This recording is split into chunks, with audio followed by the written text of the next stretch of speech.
Oui, bonjour, je suis Francis Lafay, cofondateur et président de MySmartMove. Alors MySmartMove, qu'est-ce que c'est? En fait, ça propose aux professionnels de la santé et du sport des données objectives sur la qualité du mouvement. Et ces données qui étaient auparavant uniquement accessibles en laboratoire. Et donc nous, on les met à disposition du plus grand nombre, en particulier la médecine de ville. Donc en fait concrètement, on utilise des petits capteurs comme ceux-là qui sont des centrales inertielles. Donc on va positionner sur le corps en fonction du mouvement qu'on veut analyser. Et nous en fait on va traduire les données brutes qui sont issues de la capture en données, en informations qui sont pertinentes pour nos utilisateurs. Donc nos utilisateurs typiquement ce sont les kinésithérapeutes, les podologues, et les professionnels du sport comme les entraîneurs, les coachs sportifs.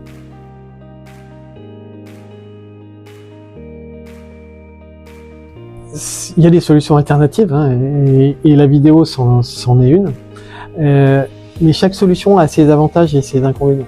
La vidéo, il faut être face à la caméra en fait, pour le faire, pour faire cette analyse. Alors que en fait, nous avec notre solution, on va pouvoir la faire n'importe où. C'est-à-dire que vu que les capteurs ils sont portés par la personne, il n'y a pas besoin d'opérateur, il n'y a pas besoin de traitement en fait de l'environnement. C'est-à-dire on n'est pas obligé d'être dans une salle spécifique voilà. Et donc il serait pas question de filmer au pied levé ou à main levée, parce qu'en fait là il y aurait des biais de précision lié à la qualité de la prise de vue. Donc voilà, donc c'est un peu les avantages concurrentiels par rapport à des solutions alternatives, c'est que MySmartMove permet de faire ce type d'analyse n'importe où, donc aussi bien dans le cabinet de ville du kiné ou du podologue que sur le terrain ou que dans une salle de sport ou même à la maison dans le futur.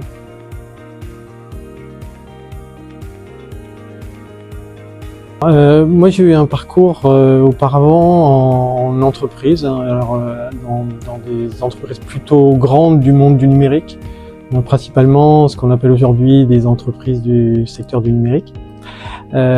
Donc j'ai fait un peu tout ce qui était possible de faire dans ce type de société. Donc j'ai commencé par la technique, mon passé il est technique, puis après je fais la gestion de projet. Du commerce, j'ai dirigé une filiale d'un groupe français en Espagne pendant 8 ans. Et puis après au retour en France, en fait l'expatriation ça crée des espaces. Et quand je suis rentré en France, j'avais envie de faire autre chose. Et puis donc c'est dans ce cadre-là que je cherchais un projet qui soit plutôt orienté sport. Et donc j'ai eu l'occasion de rencontrer des chercheurs de l'université de Grenoble qui avaient un projet de kiné virtuel. Et puis en fait on a travaillé ensemble pendant quelques mois pour définir ce que pourrait être le futur d'une solution comme celle-là. Et puis on était d'accord, donc on s'est lancé dans la création de MySmartMove il y a 3 ans et demi. 4 cofondateurs, donc plusieurs chercheurs et moi-même qui est donc issu du monde du logiciel. Alors, je mettrai pas d'étape en avant. En fait, donc nous on est un projet qui est issu de la recherche. Donc en fait, c'était au départ un projet vraiment académique qui en fait c'était une solution qui s'adressait à des chercheurs. Donc il n'y avait pas nécessairement de travail qui avait été fait sur la qualité de l'interface, sur la facilité d'utilisation, etc. Donc on a eu quand même un très gros travail pour transformer un outil à destination des chercheurs en un outil qui soit utilisable par tout le monde. Donc il y a quand même une grande difficulté à masquer la complexité. C'est-à-dire que quand vous voulez rendre simple quelque chose qui est complexe, il y a beaucoup de travail là-dessus. Donc c'est ça qui nous a quand même beaucoup occupé au départ.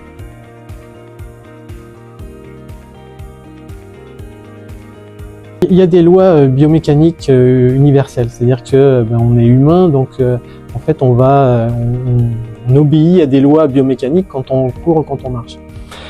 Cela dit, chacun va s'approprier ces lois biomécaniques universelles pour en faire quelque chose qui nous est propre, qui tient compte de nos capacités, nos capacités depuis le plus jeune âge. Et ce qui derrière aboutit à une signature unique. C'est-à-dire que si vous, par exemple, si vous voyez quelqu'un à 300 mètres dans la rue, vous voyez pas sa tête, mais vous allez le reconnaître juste à sa façon de marcher, parce que chaque mouvement est unique, et on a pris des habitudes au fur et à mesure de notre croissance au départ, et puis ensuite de la vie. Et donc on va par exemple avoir des mouvements qui nous sont propres, même si globalement on a des règles universelles. Donc oui, on apprend toujours des choses, puisque en fait notre promesse c'est d'objectiver des choses qu'on peut percevoir. Donc nous on va les rendre mesurables et les rendre objectives.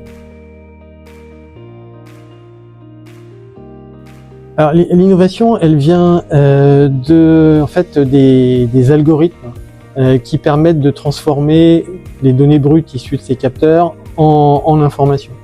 Donc là, il y a une très forte complexité de ces algorithmes-là.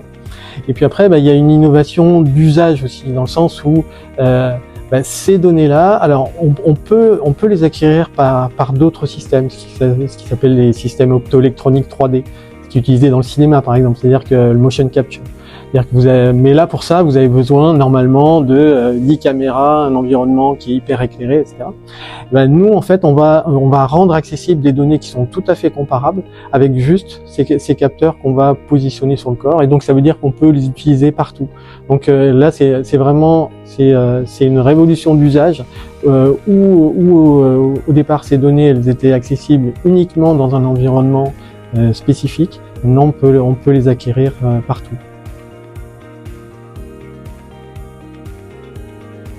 Grenoble, par exemple, aujourd'hui c'est connu par ses capacités en intelligence artificielle. Donc on est labellisé centre d'expertise français, même mondial, sur ces domaines-là.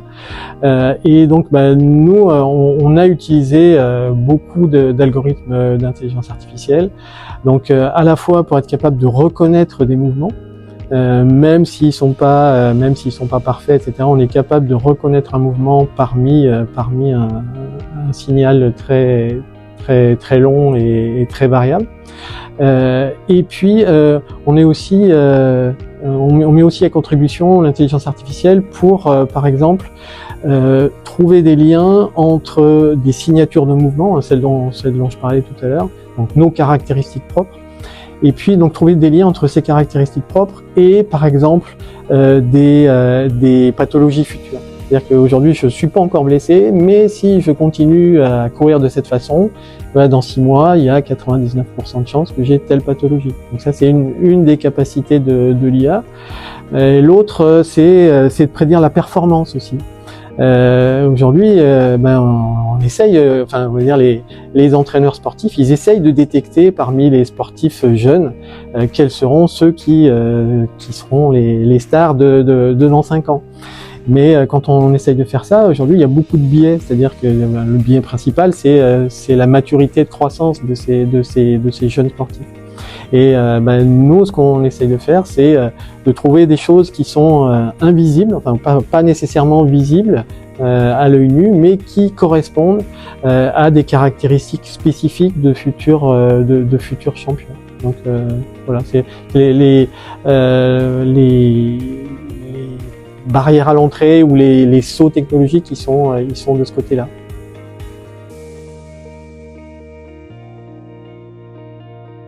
Alors l'impact il est positif, puisque en fait ça va leur permettre d'objectiver en fait un certain nombre de choses qu'ils pouvaient percevoir par ailleurs, mais qui ne savaient pas mesurer concrètement. Donc en fait, les enjeux principaux qu'on adresse, ça va être l'amélioration de la performance, ça va être la prévention de la blessure, hein, qui est aussi très important, en particulier pour les sportifs de haut niveau. Et puis, s'ils se blessent malgré tout, ça va être améliorer l'efficacité de la rééducation. Donc, on va, en adressant ces enjeux, eh bien, en fait, on va professionnaliser la pratique des acteurs de santé comme les podologues ou les kinés en amenant ces données objectives. Et puis dans le domaine du sport, on va plutôt traiter les enjeux de prévention de la blessure, hein, parce que en fait il faut voir le sportif de haut niveau, c'est un peu c'est une usine à produire de la performance. Donc il faut maintenir l'outil de production en bon état. Donc le maintenir en bon état, c'est prévenir la blessure.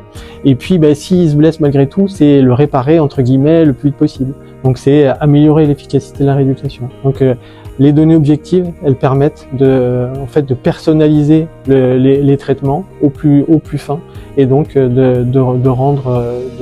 d'améliorer les performances si on parle d'apprentissage du mouvement, de prévenir la blessure pour éviter de répéter des gestes générateurs de blessures. Et puis, si on se blesse, pour accélérer le retour à la compétition, si on parle du sport.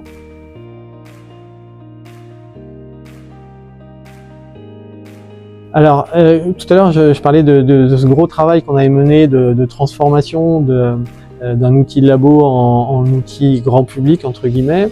Aujourd'hui, l'étape de MassParPool, c'est aussi une étape déterminante, c'est celle de la commercialisation.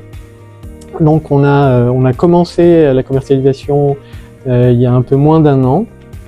Aujourd'hui on a une cinquantaine de clients payants et donc aujourd'hui notre enjeu principal c'est d'augmenter notre parc de clients et donc on travaille activement là-dessus, en prospection directe, en s'alliant avec des distributeurs, en nouant des partenariats, donc avec des écoles de formation initiale, avec des écoles de formation continue.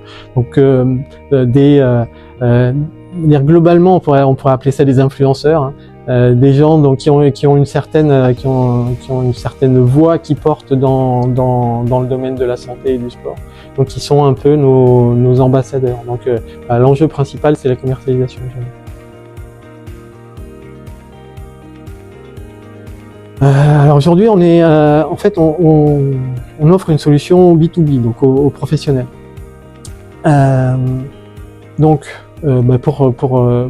Pour proposer ça, on s'appuie sur notre crédibilité technique, hein, on est issu de la recherche, etc. Et donc, en travaillant avec les professionnels de santé, on va acquérir une crédibilité médicale. En travaillant avec des sportifs de haut niveau en particulier, en fait, on va aussi avoir une certaine image de performance, etc.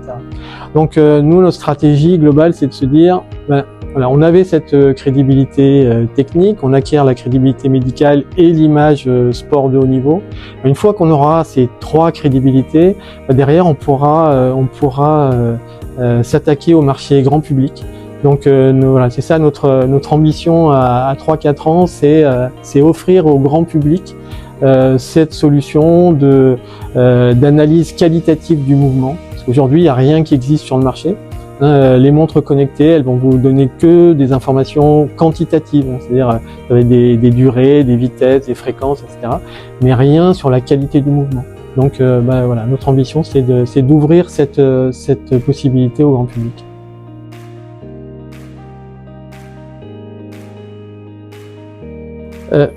Je sais pas identifier d'échecs retentissants et monumental qui nous a fait bifurquer. En fait, la vie d'une start-up c'est très cyclique.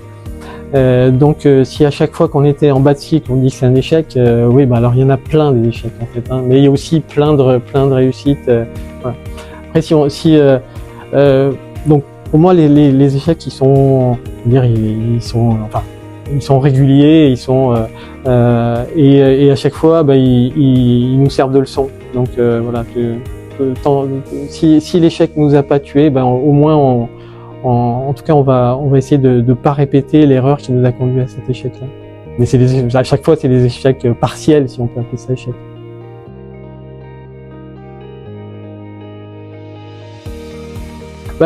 Là, le succès, il est plus facilement identifiable. C'est le premier client payant.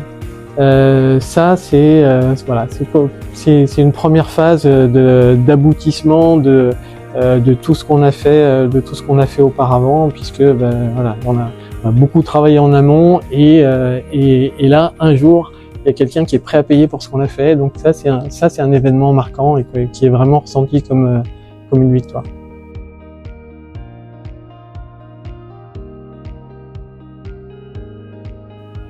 Oui, il y a plein de choses qui pourraient être faites différemment. Oui, quand on connaît l'histoire, après c'est plus facile de la réécrire.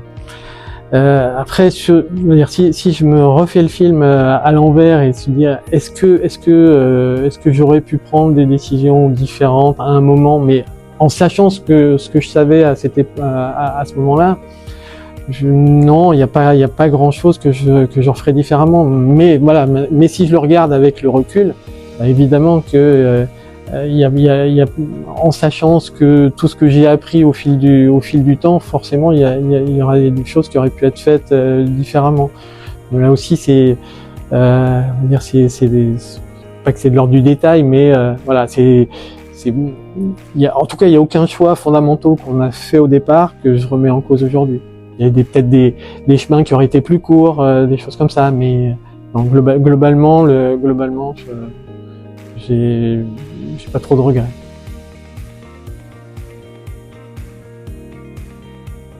Donc si j'avais un seul conseil à donner, que ce soit dans votre vie d'entrepreneur ou dans votre vie privée, c'est bouger.